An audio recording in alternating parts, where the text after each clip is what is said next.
Your Excellencies, ladies and gentlemen, the COVID-19 pandemic has shown us just how devastating a global cross-border threat can be.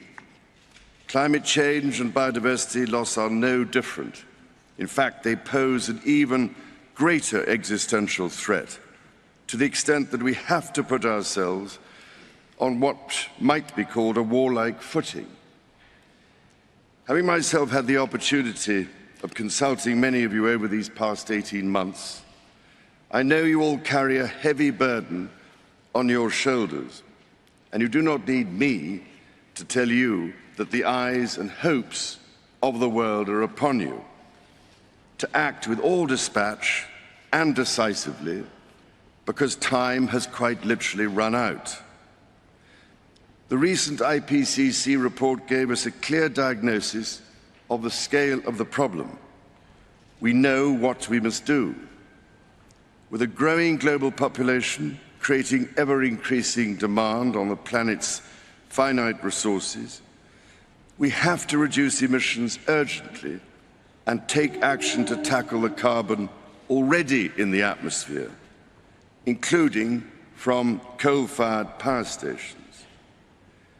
Putting a value on carbon, thus making carbon capture solutions more economical, is therefore absolutely critical. Similarly, after billions of years of evolution, nature is our best teacher. In this regard, restoring natural capital, accelerating nature-based solutions, and leveraging the circular bioeconomy will be vital to our efforts. As we tackle this crisis, our efforts cannot be a series of independent initiatives running in parallel.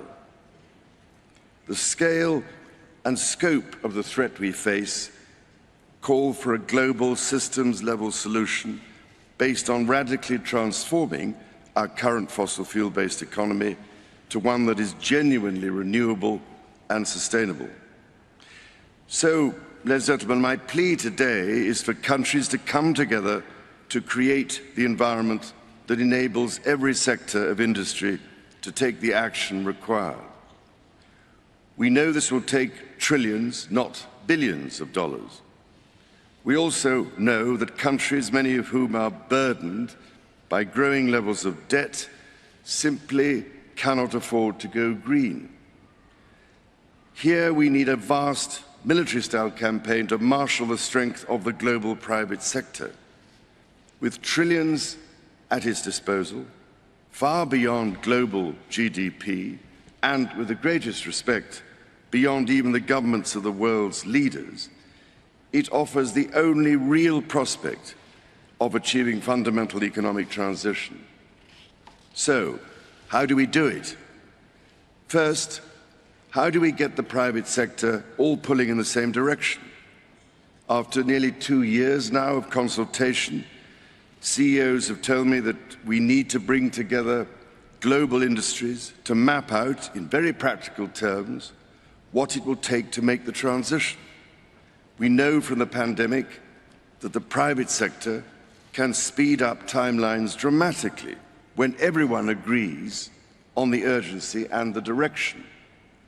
So each sector needs a clear strategy to speed up the process of getting innovations to market. Second, who pays and how? We need to align private investment behind these industry strategies to help finance the transition efforts, which means building the confidence of investors so that the financial risk is reduced. Crucially, investment is needed to help transition from coal to clean energy. If we can develop a pipeline of many more sustainable and bankable projects at a sufficient scale, it will attract greater investment.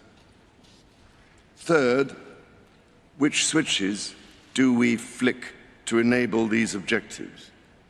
More than 300 of the world's leading CEOs and institutional investors have told me that alongside the promises countries have made, their nationally determined contributions, they need clear market signals, a agreed globally so that they have the confidence to invest without the goalposts suddenly moving.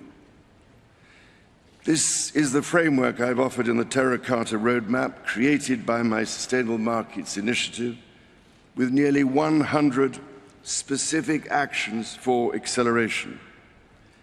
Together, we are working to drive trillions of dollars in support of transition across 10 of the most emitting and polluting industries. They include energy, agriculture, transportation, health systems, and fashion. The reality of today's global supply chains means that industry transition will affect every country and every producer in the world. There is absolutely no doubt in my mind that the private sector is ready to play its part and to work with governments to find a way forward. Your Excellencies, ladies and gentlemen, many of your countries, I know, are already feeling the devastating impact of climate change through ever-increasing droughts, mudslides, floods, hurricanes, cyclones and wildfires, as we've just seen on that terrifying film.